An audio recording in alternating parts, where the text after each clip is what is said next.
Bima, nangi leptoi do leri ne hey. Kingo lao ne se. Pabong, kaya pige? Yeah, maman nga di yang rajani. Ram gado hayang pictru pigbo oy lerem dana ne. Kari ay ba? Ram pictru pi ay ba? Hoy, Ram oy gi woyu, Rabon oy gi woyu. Pictru pig no ubtam ni ne. Screen pi ibdudi. Ram Rabon haibana diye pabong. Thabak subada lumba system oiram gani haibane. Adudi ay di khangde hai. Laikai sida leiba mi hangakpo oiraga di na pain he khangada ba. Hey, adubune nangi laptop se khwaidigi pharaba. Mathak ta amata letraba. Adugi laptop to madugi hek mathang ni. Ado pabong, masu sibu nupiga manba kitang phajaba ma leirake haide ba. Machugi wabu amani da. Oini. Ado pabong, ai manung sangaga system je phabara na mukta yengugi. Yengu. Na pai ne leirak babu soide bro.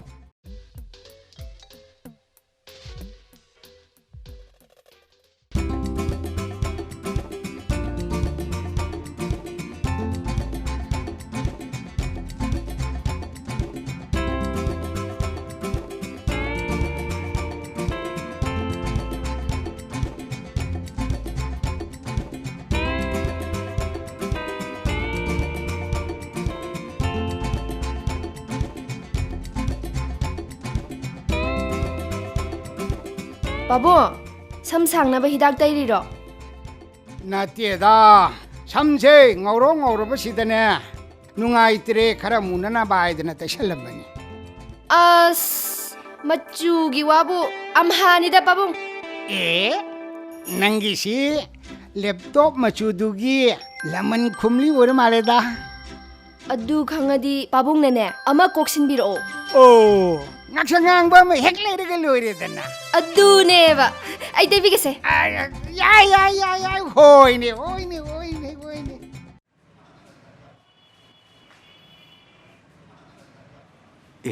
이찬이네. 이찬. 다서렌.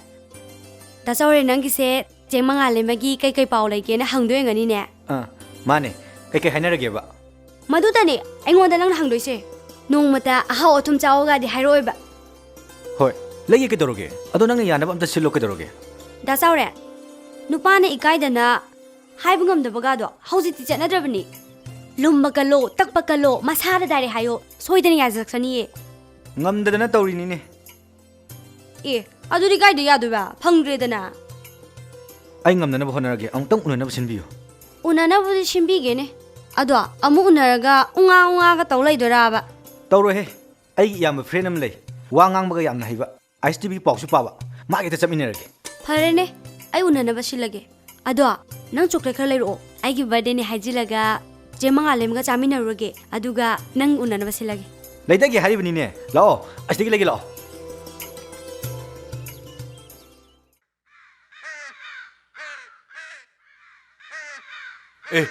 시대 거의 나오베니네 마니푸르 데이니네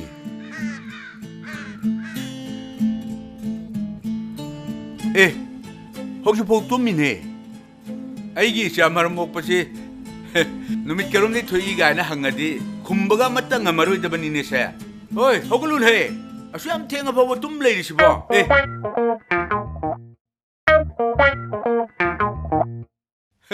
Masih ang angin tawri siya ngun he nganta naga hawra dana na dana soy dana tok tare ne hoy nangin ne letaram lai impan dagi tu sida thanamage ko se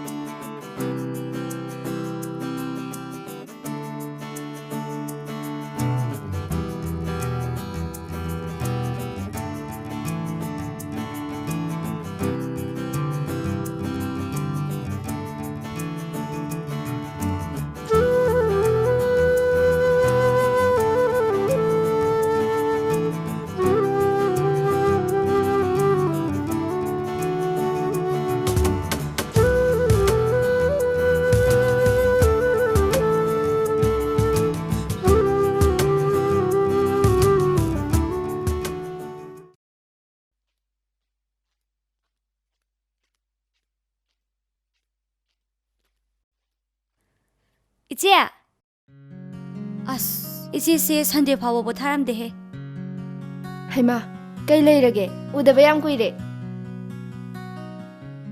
ꯌꯨꯝꯊꯪꯅꯔꯕꯁꯨ ꯅꯣꯡꯃꯇ ꯎꯒꯦ ꯐꯪꯗꯕ ꯏꯆꯦꯁꯦ ꯉꯁꯤꯗꯤ ꯂꯩꯔꯝꯕ ꯌꯥꯏꯌꯦꯅ ꯑꯆꯥꯄꯣꯠ ꯄꯤꯖꯒꯤ ꯂꯥꯛꯏꯅꯦ Kay asapono.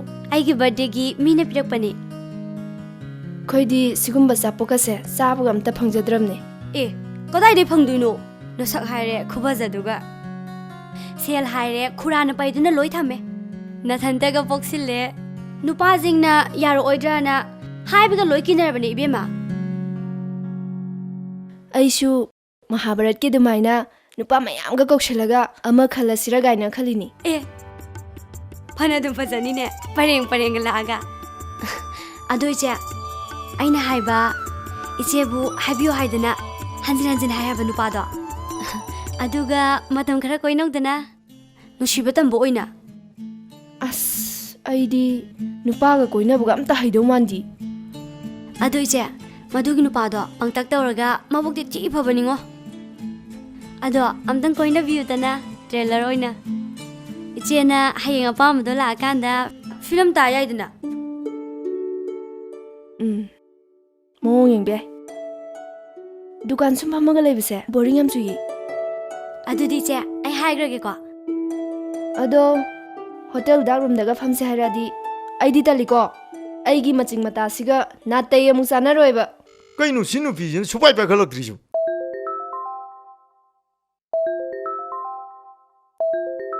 Retrinnaga phamda leijalo. Bro, lao. Kainu tawisibo. Punna ngai mina share aidi pakat pana loi. Pakat paduna bu hena nuksidoni moidi. Khama. Ado bro, phamadi punna phamine sigo bro. Kainu nang ngangi du. Ai already nupim sa do nongonda haining bawa mayek sengna haiba ngamaroi ikoi koi roidro. Nang jidi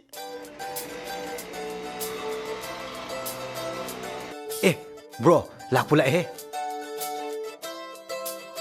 Hai, yaini side.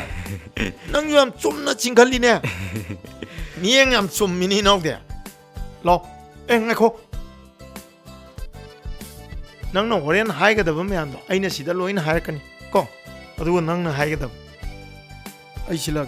Chalo. Na. Ko.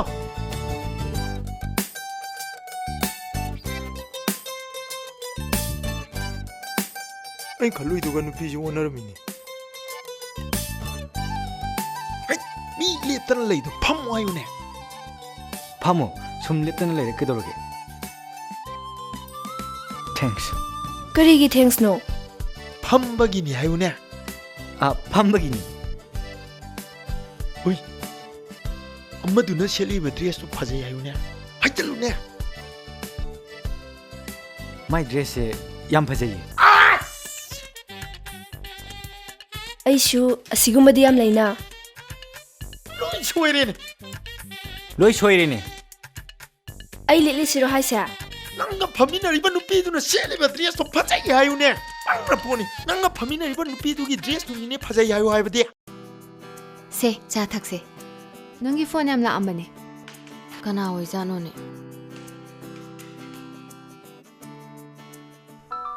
Nang tok sana. Ai phone am lai.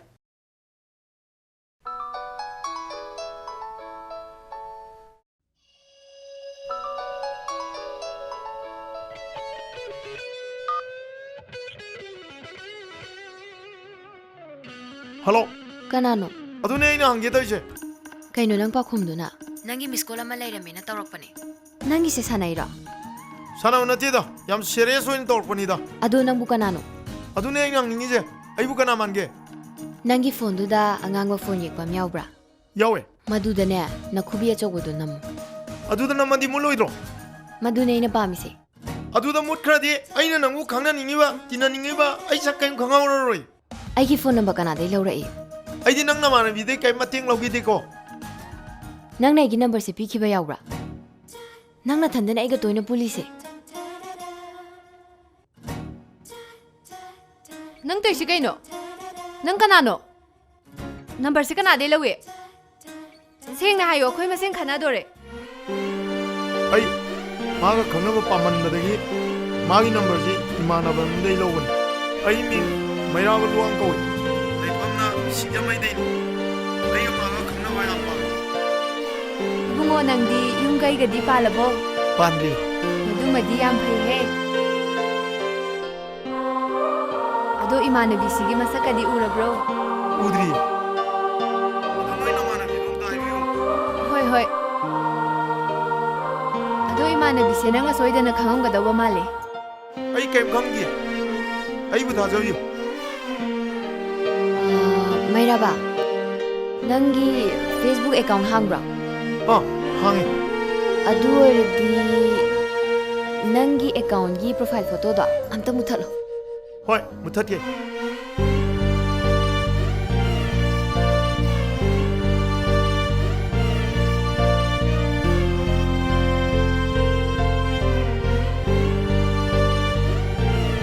ꯅꯪꯒꯤ ꯃꯤꯡꯗꯤ ꯈꯪꯉꯦ ꯑꯩꯒꯤ ꯃꯤꯡꯗꯤ ꯈꯪꯉꯕꯣ ꯃꯤꯡꯒꯤꯔꯣ ꯃꯤꯡꯒꯤꯗꯤ ꯁꯅꯥꯔꯩꯔꯥ ꯀꯣꯝꯕꯤꯔꯩꯔꯥ ꯅꯨꯡꯁꯤꯕꯤꯔꯥ ꯑꯃ ꯍꯦꯛꯇ ꯀꯧꯔ ꯂꯣꯏꯔꯦ ꯀꯩꯅꯣ ꯌꯥꯏ ꯌꯥꯏ ꯑꯗꯣ ꯅꯪ ꯅꯣꯡꯅꯁꯦ ꯍꯥꯏꯔꯛꯄꯗꯤ ꯌꯥꯔꯣꯏꯀꯣ ꯑꯩꯅ ꯍꯥꯏꯔꯛꯀꯅꯤ ꯑꯗꯣ ꯑꯩ ꯀꯩꯅꯣꯝꯇ ꯍꯪꯒꯦꯅꯦ ꯀꯩ ꯍꯪꯒꯦ ꯍꯥꯏꯅꯣ ꯅꯪꯅ ꯑꯩꯒꯤ ꯐꯦꯁꯕꯨꯛꯀꯤ ꯄ꯭ꯔꯣꯐꯥꯏꯜ ꯄꯤꯛꯆꯔ ꯃꯨꯠꯊꯠꯂꯣ ꯍꯥꯏꯗꯣ ꯀꯩꯒꯤꯅꯣ ꯃꯔꯝꯗꯤ ꯅꯪꯒꯤ ꯃꯁꯛ ꯐꯖꯕꯗꯣ ꯏꯃꯥꯟꯅꯕꯤꯁꯤꯡꯅ ꯎꯔꯒ ꯃꯤꯇꯥꯈꯤꯅꯤꯌꯦ ꯐꯔꯦ ꯊꯝꯃꯒꯦ ꯍꯣꯏ ꯅꯨꯡꯁꯤꯕꯤ ꯏꯁ ꯃꯥꯒꯤ ꯃꯁꯛ ꯐꯖꯕꯗꯣ ꯏꯃꯥꯟꯅꯕꯤꯁꯤꯡꯅ ꯎꯔꯒ ꯃꯤꯇꯥꯈꯤꯅꯤ ꯀꯥꯏꯅ ꯑꯗꯨꯒꯤꯔꯣ ꯗꯦꯂꯤꯠ ꯇꯧꯍꯜꯂꯤꯗꯣ ꯑꯁ ꯑꯗꯨꯒꯤ ꯅꯠꯇꯦꯗ ꯃꯥꯒꯤ ꯃꯁꯛꯇꯣ ꯌꯥꯝ ꯌꯦꯡꯅꯤꯡꯗ꯭ꯔꯕ ꯑꯦ ꯑꯗꯨꯗꯤ ꯑꯩ ꯑꯃꯨꯛ ꯆꯠꯂꯦ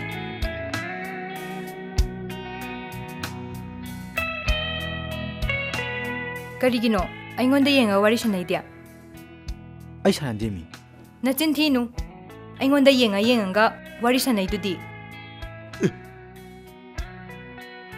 ꯁꯤ ꯑꯉꯥꯡꯒꯤꯗꯤ ꯌꯥꯏ ꯁꯤꯗꯤ ꯔꯣꯃꯥꯟꯁ ꯍꯩꯇꯦ ꯍꯥꯏꯔꯒ ꯁꯤꯗ ꯅꯨꯄꯤ ꯑꯃꯒ ꯑꯃꯨꯛ ꯆꯦꯞꯁꯟꯅꯔ ꯂꯩꯔꯝꯃꯦ 007ꯒꯤ ꯇꯥꯏꯞꯇꯅꯤꯅꯦ ꯑꯩꯅ ꯍꯥꯏꯕ ꯍꯩꯇꯗꯅ ꯑꯩꯈꯣꯏ ꯕ꯭ꯔꯣꯅ ꯍꯥꯏꯔꯒ ꯍꯥꯏꯕꯅꯦ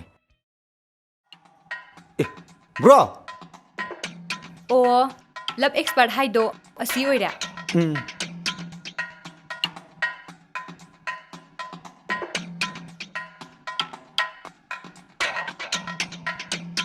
ꯀꯩꯅꯣ ꯃꯥꯅ ꯑꯃꯨꯛ ꯍꯥꯏꯗꯨꯅ ꯀꯩꯁꯨ ꯅꯠꯇꯦꯗ ꯕ꯭ꯔꯣ ꯆꯠꯁꯤ ꯂꯥꯛꯑꯣ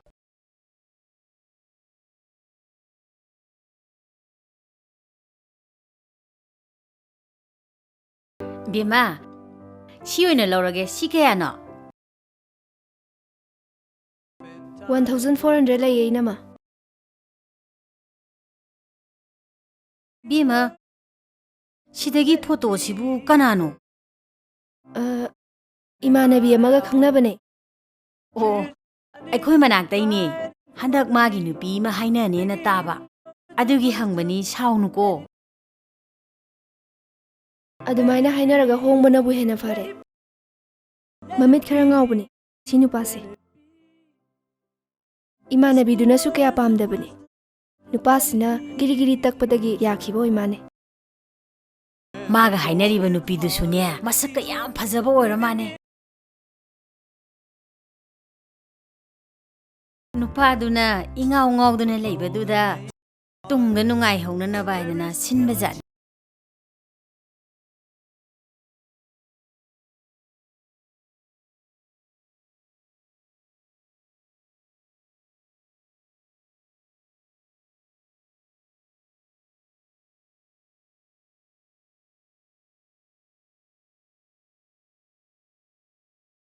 ꯑꯩꯒꯤ ꯂꯦꯇꯔꯒꯤ ꯔꯤꯄ꯭ꯂꯥꯏ ꯄꯤꯔꯛꯄꯁꯦ ꯌꯥꯝ ꯅꯨꯡꯉꯥꯏ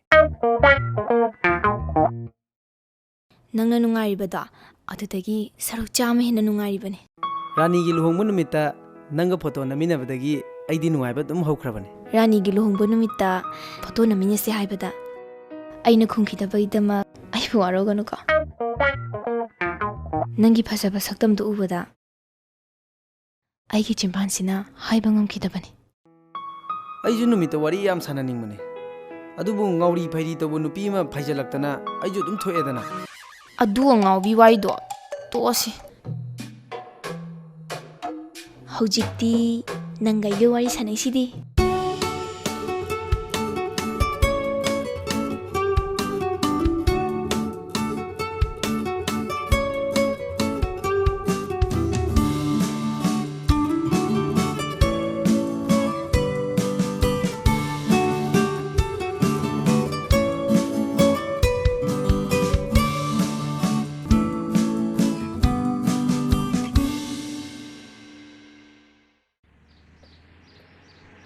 ꯀꯩꯅꯣ ꯅꯪꯅ ꯏꯁꯥꯎ ꯁꯥꯎꯔꯒ ꯃꯐꯝ ꯑꯁꯤꯗ ꯀꯧꯔꯛꯏꯗꯤ ꯀꯔꯤ ꯂꯩꯔꯒꯦ ꯅꯣꯏꯒꯤ ꯑꯍꯜ ꯂꯃꯟꯁꯤꯡꯅ ꯅꯨꯄꯤ ꯑꯃ ꯍꯥꯏꯅꯩ ꯍꯥꯏ ꯃꯗꯨ ꯑꯔꯣꯏꯕ ꯃꯉꯥꯡꯅ ꯁꯦꯅ ꯐꯣꯟ ꯇꯧꯔꯛꯄꯅꯦ ꯃꯗꯣ ꯑꯩ ꯏꯁꯥ ꯁꯨꯡꯈꯪ ꯈꯪꯗꯅ ꯑꯩꯈꯣꯏ ꯕꯥꯇꯣꯟꯒ ꯏꯗꯨꯝꯆꯥꯒꯅ ꯍꯥꯏꯔꯝꯕꯅꯤ ꯍꯦꯛꯇ ꯍꯥꯏꯖꯤꯟꯒꯅꯣ ꯊꯕꯛ ꯈꯔ ꯆꯥꯎꯅ ꯇꯧꯕꯗꯨꯗ ꯑꯍꯦꯟꯕ ꯄꯥꯝꯃꯛꯏ ꯑꯣꯏꯔꯝꯅꯤꯅꯦ ꯑꯁꯦꯡꯕꯩꯅꯦ ꯃꯉꯥꯂꯩꯃ ꯑꯩ ꯁꯨꯡꯈꯪ ꯈꯪꯗꯦ ꯑꯩ ꯅꯪ ꯀꯥꯏꯅꯕ ꯁꯨꯡꯉꯝ ꯉꯝꯃꯣꯏ ꯆꯤꯟꯕꯥꯟꯗꯅ ꯑꯃ ꯊꯃꯣꯏꯗꯅ ꯑꯃ ꯅꯨꯄꯥ ꯍꯥꯏꯕ ꯖꯥꯠꯁꯦ ꯊꯥꯖꯅꯤꯡꯉꯥꯏ ꯁꯨꯡꯑꯣꯏ ꯑꯣꯏꯗꯤꯌꯦ ꯅꯪ ꯌꯥꯝ ꯊꯥꯖꯗ꯭ꯔꯒꯅ ꯏꯕꯥꯅꯤ ꯆꯠꯂꯒ ꯃꯥꯏ ꯃꯅꯥꯛꯇ ꯍꯪꯉꯨꯁꯤꯔꯣ ꯑꯦ ꯑꯩꯕꯨ ꯌꯥꯝ ꯇꯧꯉꯝꯕꯤꯒꯤ ꯇꯥꯏꯞꯇ ꯃꯥꯒꯤ ꯃꯅꯥꯛꯇꯒ ꯑꯃꯨꯛ ꯆꯠꯂꯒ ꯏꯁ ꯑꯩꯒ ꯅꯪꯒꯁꯦ ꯌꯥꯝ ꯅꯨꯡꯁꯤꯅꯖꯔꯤ ꯈꯣꯡꯐꯝꯗꯣ ꯑꯝꯇ ꯍꯟꯗꯣꯛꯄꯤꯌꯨ ꯒꯥꯏꯅ ꯍꯥꯏꯔꯨ ꯇꯥꯔꯤꯍꯦ ꯑꯗꯨ ꯑꯣꯏꯔꯒꯅ ꯍꯧꯖꯤꯛ ꯆꯦꯜꯂꯁꯤꯔꯣ ꯏꯁ ꯌꯥꯝ ꯋꯥꯠꯂꯤ ꯑꯗꯨꯒꯨꯝꯕ ꯋꯥꯈꯟꯒꯗꯣ ꯈꯟꯖꯜꯂꯛꯈꯤꯅꯨ ꯅꯨꯃꯤꯠ ꯍꯨꯝꯅꯤꯒꯤ ꯃꯅꯨꯡꯗ ꯅꯪꯒꯤ ꯆꯞ ꯆꯥꯕ ꯑꯃ ꯈꯪꯕ ꯄꯥꯝꯃꯦ ꯑꯩ ꯆꯠꯂꯦ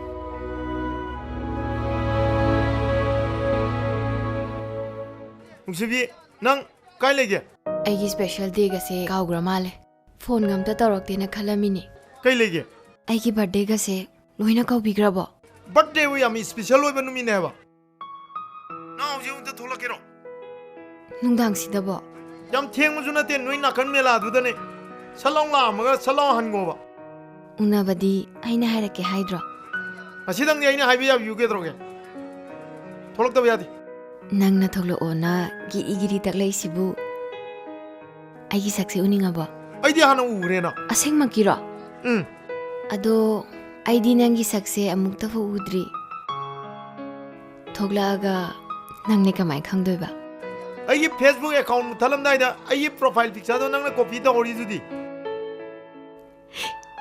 ꯑꯩꯕꯨ ꯑꯗꯨꯃꯥꯏꯅ ꯇꯧꯔꯝꯗꯧ ꯃꯥꯟꯕ꯭ꯔꯅꯦ ꯅꯨꯄꯤꯁꯤꯗꯤ ꯃꯇꯝ ꯄꯨꯝꯅꯃꯛꯇ ꯆꯦꯛꯁꯤꯟꯒꯗꯕꯅꯤ ꯑꯗꯨꯗ ꯈꯪꯗꯦ ꯑꯩꯗꯤ ꯉꯥꯏ ꯂꯩꯔꯦ ꯊꯝꯃꯦ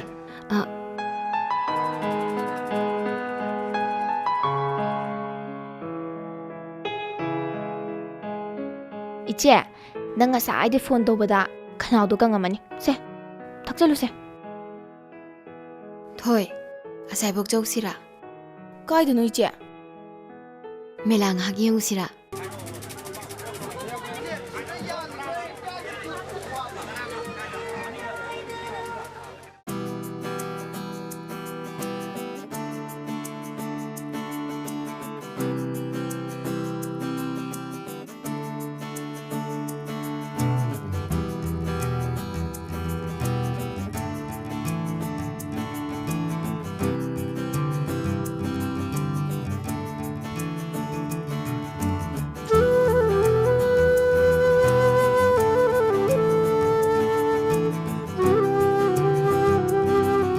ꯀꯔꯤꯒꯤꯅꯣ ꯃꯥꯅ ꯑꯩꯈꯣꯏ ꯎꯔꯒ ꯀꯣꯏꯊꯤ ꯊꯤꯔ ꯂꯩꯔꯤꯁꯤꯕꯣ ꯂꯥꯛꯎ ꯌꯦꯡꯉꯨꯁꯤ ꯂꯥꯛ ꯍꯣꯏ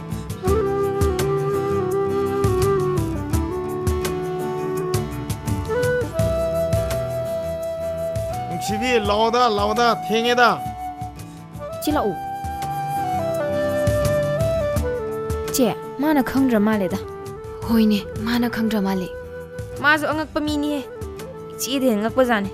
마이세 ꯈꯪꯗ꯭ꯔ ꯃꯥꯜꯂꯦꯗ ꯆꯠꯁꯤ ꯂꯥꯛꯑꯣ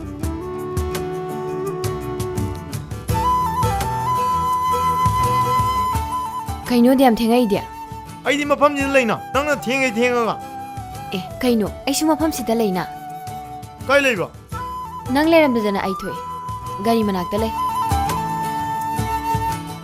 ꯑꯩꯕꯨ ꯃꯐꯝꯁꯤꯗ ꯀꯩꯅꯣꯝ ꯌꯦꯡꯍꯟꯅꯤꯅ ꯀꯧꯔꯤꯁꯦ ꯍꯤꯟꯗꯤ ꯐꯤꯂꯝꯒꯤ ꯇꯥꯏꯞꯇ ꯏꯁꯩꯒ ꯁꯛꯇꯣꯏꯔꯣ ꯑꯗꯨꯗꯤ ꯃꯤꯅꯤꯠ ꯑꯝꯇ ꯉꯥꯏꯌꯣ ꯑꯩꯅ ꯍꯥꯏꯕꯗꯣ ꯑꯣꯜꯂꯛꯑꯒꯦ ꯃꯤꯅꯤꯠ ꯑꯝꯇ ꯉꯥꯏꯌꯣꯀꯣ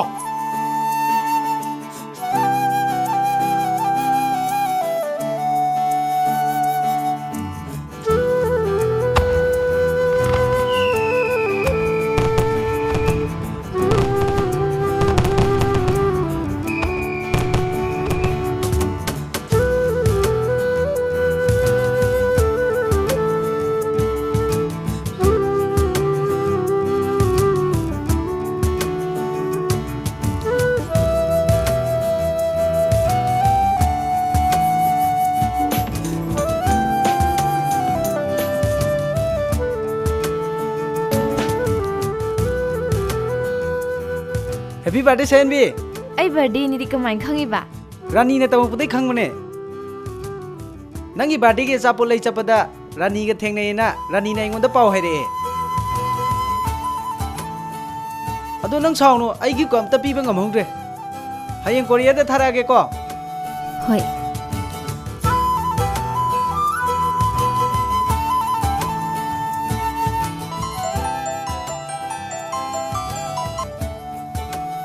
Hello. Happy birthday Nungshi. Ai birthday se khangdi khangbiramine. Nangi asana special oiba numisida ina kamai khangoi don.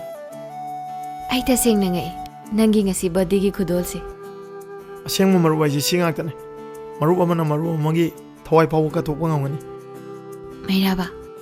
Aina nongonda numit humni gi manungda wa ma haigani.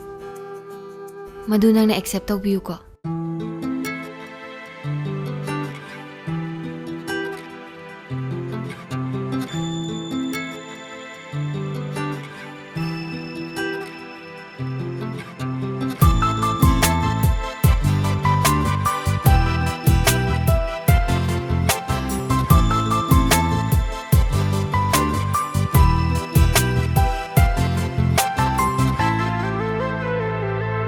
Machui masoyegi wahaina ahambada pairiba Machui masoyegi wahaina ahambada pairiba Kanai masung langino kanglaba nangna uraba nangna ngauram gani aigumna luplam gani aingonda nangsu Chabun chabun aigi manglana ahambada pairiba Chabun chabun aigi manglana ahambada pairiba Kanai masung langino kanglaba nangna uraba nangna koirang lamdi aigumna kambal lamdi aingonda nangshu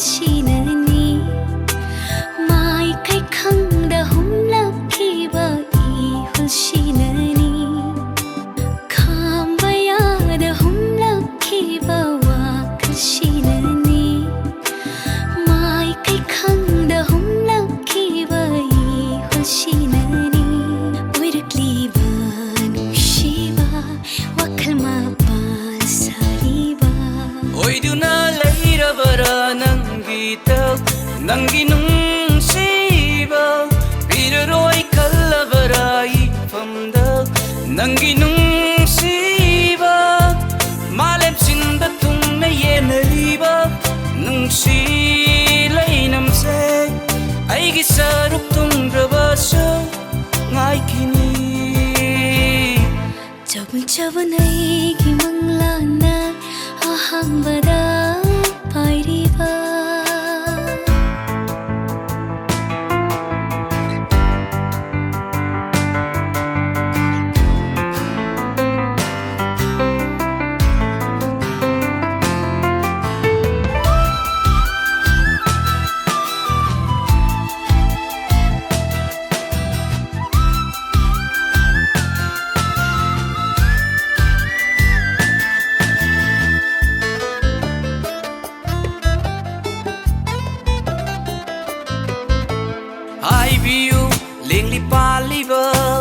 I view noigi naronda I view lengli paliba I view noigi naronda tamoya magi nungsibana mapam kangdana mangkrabada kari oini tamoyado I view Chabun chabun aigi manglana ahambada pairiba Chabun chabun aigi manglana ahambada pairiba Kanai masung langino kanglaba nangna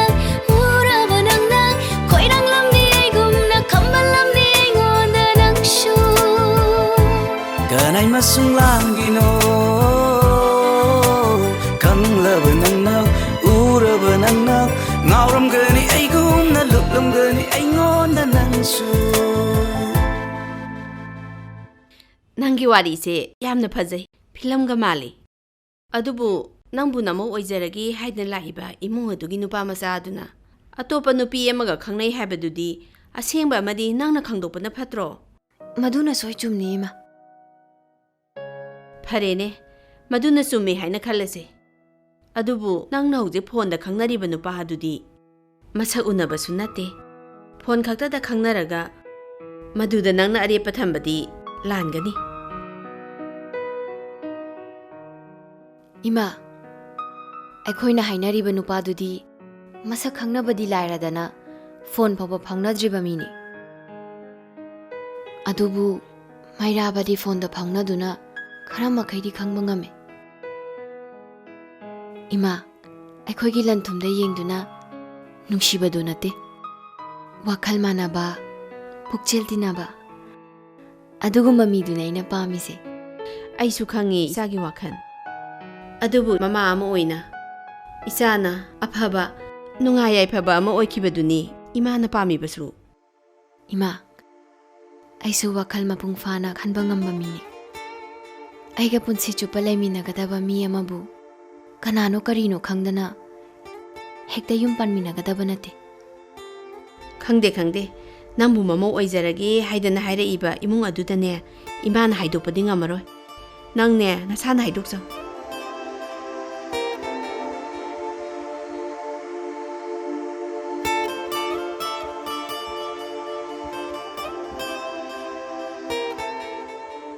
ꯅꯨꯡꯁꯤꯕ ꯍꯥꯏꯕꯁꯦ ꯍꯦꯛꯇ ꯅꯨꯡꯁꯤꯌꯨ ꯍꯥꯏꯕ ꯌꯥꯕ ꯅꯠꯇꯦ ꯁꯨꯝ ꯂꯣꯏꯅꯔꯀꯥꯟꯗ ꯊꯃꯣꯏ ꯃꯁꯛ ꯈꯪꯅꯔꯀꯥꯟꯗ ꯅꯨꯡꯁꯤꯅꯒꯗꯕꯅꯦ ꯑꯗꯣ ꯍꯥꯟꯅ ꯈꯪꯍꯟꯕꯤꯔꯛꯏꯁꯦ ꯌꯥꯝ ꯅꯨꯡꯉꯥꯏꯖꯩ ꯑꯍꯜ ꯂꯃꯟꯅ ꯍꯥꯏꯕ ꯏꯟꯗꯕ ꯃꯆꯥ ꯑꯣꯏꯗꯅꯕ ꯀꯩꯅꯣ ꯍꯥꯏꯁꯤꯕꯣ ꯍꯥꯏꯗꯣꯛꯄꯤꯔꯛꯏꯁꯦ ꯁꯣꯝꯅꯅꯦ ꯑꯍꯜ ꯂꯃꯟꯅ ꯍꯥꯏꯕ ꯏꯟꯗꯕ ꯃꯆꯥꯗꯨꯗꯤ ꯇꯥꯗ꯭ꯔꯦꯗꯅ ꯑꯩꯒꯤ ꯅꯨꯡꯁꯤꯅꯕꯗꯨꯁꯨ ꯊꯨꯡꯅꯖꯕ ꯑꯣꯏꯖꯔꯒꯦ ꯍꯣꯏꯅꯦ ꯑꯩꯅ ꯂꯩꯔꯝꯗꯧ ꯃꯥꯜꯂꯦꯅ ꯈꯜꯂꯤꯅꯦ ꯁꯛ ꯍꯥꯏꯔꯦ ꯐꯖꯩ ꯂꯥꯏꯔꯤꯛ ꯂꯥꯏꯁꯨꯒꯤ ꯑꯋꯥꯠꯄꯁꯨ ꯂꯩꯇꯦ ꯑꯗꯣ ꯁꯣꯏꯗꯅ ꯊꯨꯡꯅꯕ ꯑꯣꯏꯕꯤꯌꯨꯀꯣ ꯍꯣꯏ ꯑꯣꯏꯖꯔꯒꯦ ꯑꯗꯣ ꯑꯩꯅ ꯉꯝꯕ ꯃꯇꯦꯡ ꯄꯥꯡꯕ ꯌꯥꯕ ꯂꯩꯔꯒꯗꯤ ꯑꯩ ꯁꯣꯏꯗꯅ ꯄꯥꯡꯖꯒꯦ ꯑꯗꯣ ꯅꯣꯏꯅꯤꯒꯤ ꯂꯨꯍꯣꯡꯕꯒꯤ ꯏꯟꯚꯥꯏꯇꯦꯁꯟ ꯁꯣꯏꯗꯅ ꯄꯤꯔꯛꯎꯀꯣ ꯑꯃꯨꯛ ꯀꯥꯎꯅꯤ ꯑꯩ ꯆꯠꯂꯒꯦ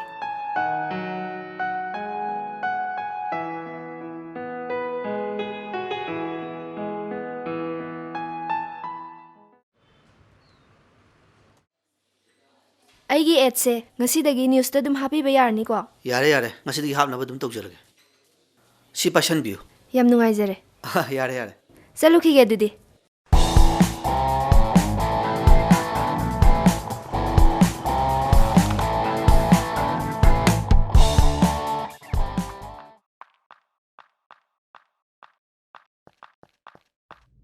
ꯑꯃꯨꯛꯇꯪ ꯉꯥꯏꯈꯣꯅꯦ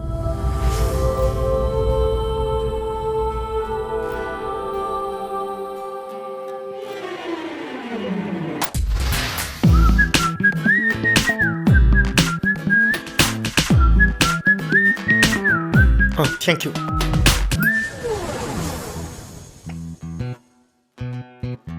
ꯀꯔꯤ ꯃꯤꯅꯣ ꯁꯤꯕꯣ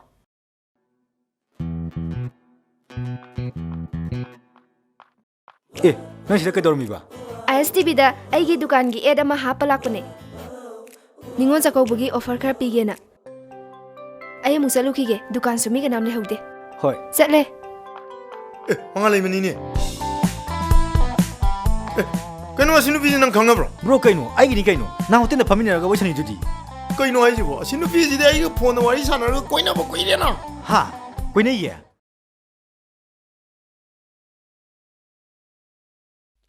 ꯉꯥꯏꯈꯣ ꯊꯣꯏ ꯀꯔꯤꯒꯤꯅꯣ ꯑꯗꯨꯛ ꯆꯥꯎꯔꯕ ꯅꯪꯅ ꯑꯗꯨꯝꯕ ꯂꯩꯔꯒ ꯁꯦꯜ ꯃꯥꯡꯍꯜꯂꯤꯗꯦ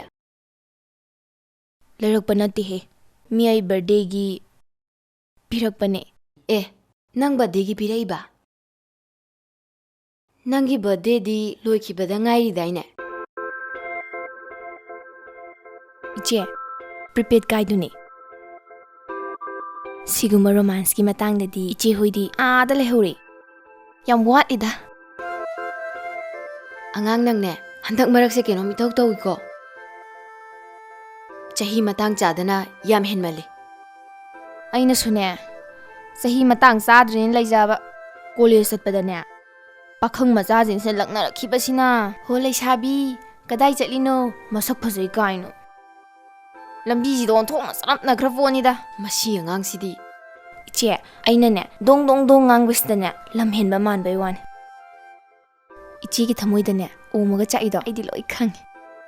Adudagi mai khu tholaktana mi thupna niko.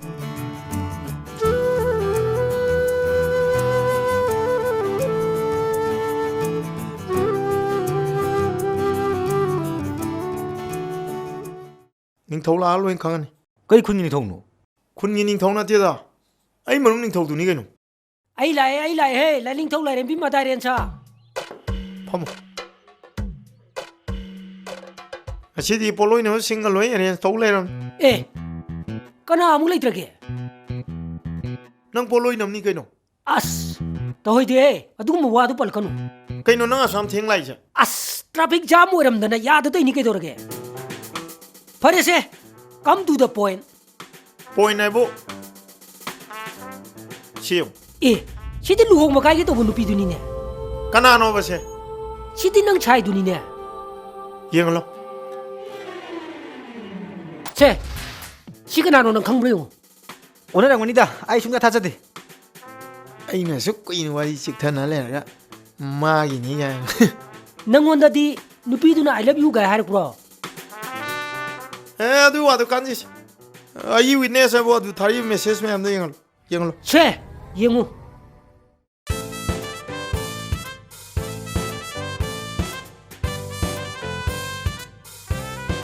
Yaro. Nang phone dei to.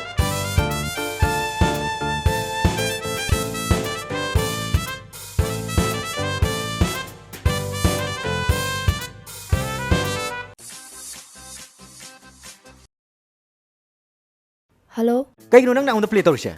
Kai no nang angi duna. Kai gino Nungshi hai ga sanai se ngonda. Ha. Nang yu thak chalubra. Thai ai ngore. Ai ngonda chit tawa. Ai gi bro da chit tawa. Nang yam tukut tabli pin nang. Nang gi bro di kanano. Ai gi bro di ne. Nang gi nupa do. Kai no nang angi du bo. Khara thak chala ngonda dumai khaira kanu. Thongre ne.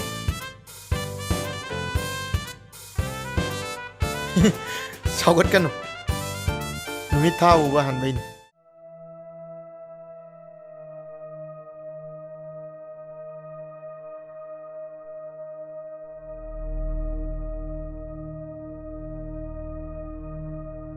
I'm gonna be here to... I know, Jack.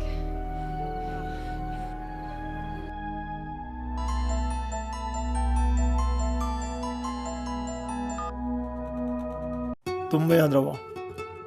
Kapiro. Kana gumna phone dok salak pudai kap tharak porang mani ne. Aidi film yengba I kapchabane. Thajai. Jibi. Manipuri am pik pani ko. Kaino nang angi dubo. Nang yeron ma ai loi kangi. Nang yu thak pa male. Wakhal je nungai mandana thamoi je changman kha thak chalure. Ai yu thak pa mi ge wari sana ba pamde. Nang soi tha mani. Hayeng sanarase. Ai wari sana su talani. Hayeng ju pa mo. Nang nangangi do mari samnadre. Mi onara mani thamage. Hayeng sanarase.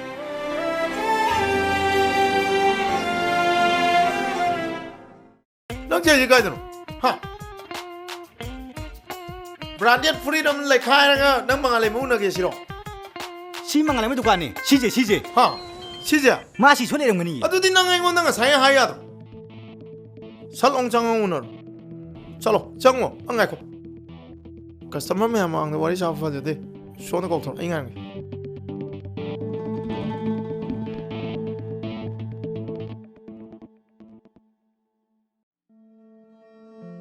Mangale ma mapan tholo wari de sananje. Ang ta tholo ba.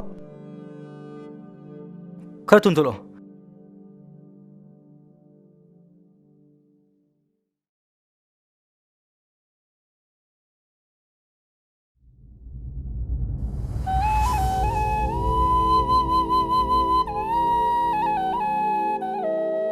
ꯀꯩ ꯂꯩꯔꯒꯦ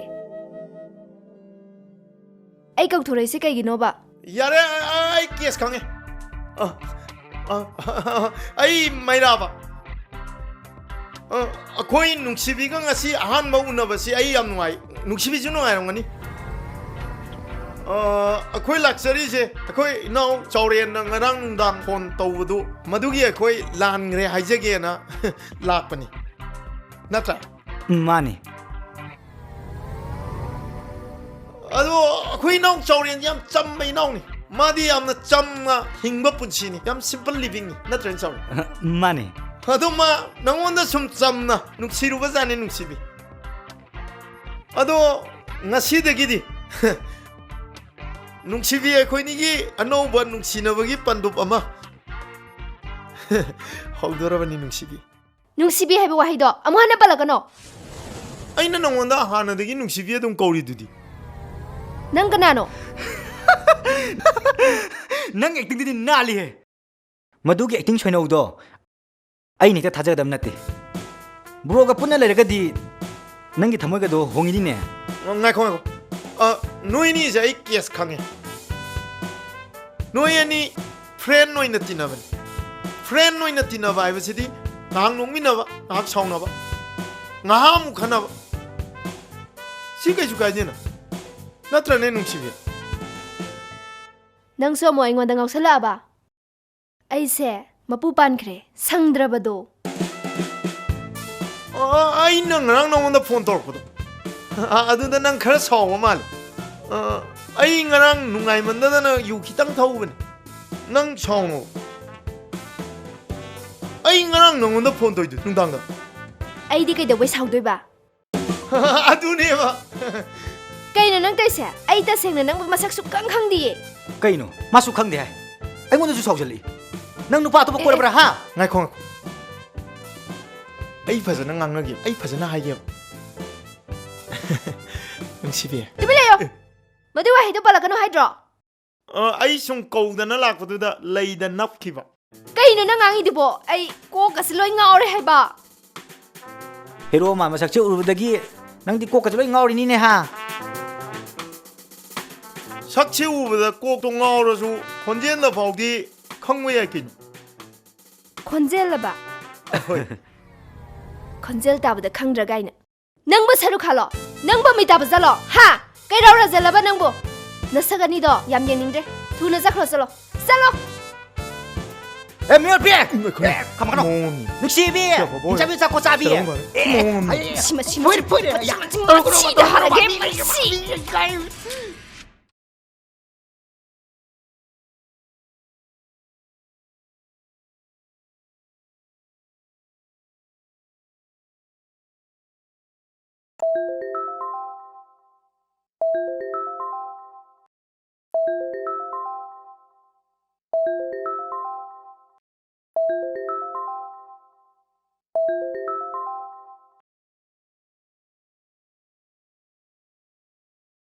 hello ꯑꯩꯅ phone ꯇꯧꯕꯁꯦ ꯅꯪ ꯀꯩꯁꯨ ꯄꯥꯏꯅꯤꯡꯉꯝꯃꯣ ꯅꯪꯅ ꯃꯥꯕꯨ ꯍꯦꯟꯅ ꯅꯨꯡꯁꯤꯔꯝꯒꯅꯤ ꯃꯥꯕꯨ ꯀꯅꯥꯅꯣ ꯅꯪ ꯕꯣꯏ ꯐ꯭ꯔꯦꯟ ꯀꯌꯥ ꯁꯨꯒꯦ ꯀꯩꯅꯣ ꯅꯪ ꯉꯥꯡꯉꯤꯗꯨꯕꯣ ꯅꯪ ꯆꯥꯎꯔꯦꯟ ꯈꯪꯕ꯭ꯔꯥ ꯆꯥꯎꯔꯦꯜꯂꯕꯨ ꯀꯅꯥꯅꯣ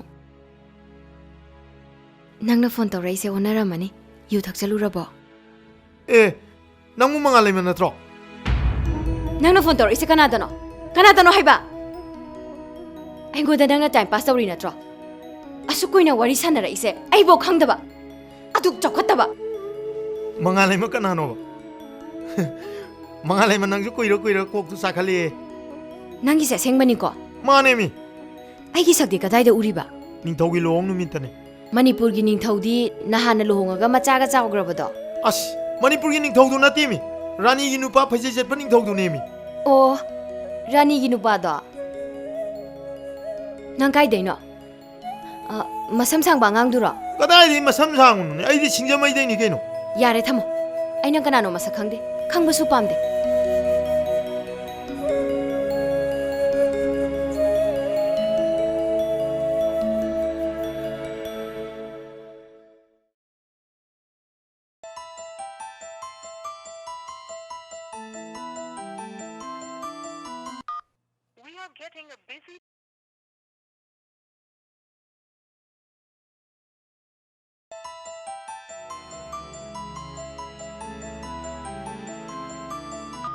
Oi. Phây. Sao là tàu kia không?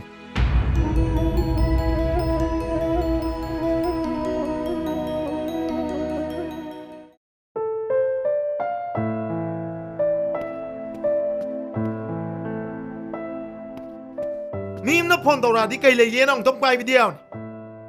Cây nó mu tàu khởi đuna. Anh nó sai đấy nó phone tàu đi trong tông quay với xí rồi. Yare. Nang cục đó, em thi xe. Sao kia sao vậy đó? Phone bay đi đâu cái gì nó? Nga sai đấy cái phone cái nam tay lạc đi na. Nang phone nó lạc tập riêng. Miss call lại tập riêng mà. Anh nó đang ăn đầu này mà, à tôi nang khăng đi mà.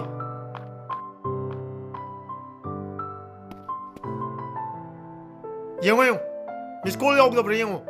Miss call som ta lại đi na. Nang phone đấy em ta tàu riêng.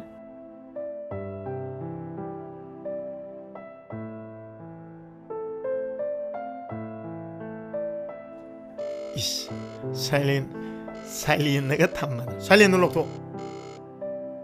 Cái đây silent nó, lạc riêng. Cái nó năng hansa dân phone tàu right à? Năng mua hana tàu cái nó.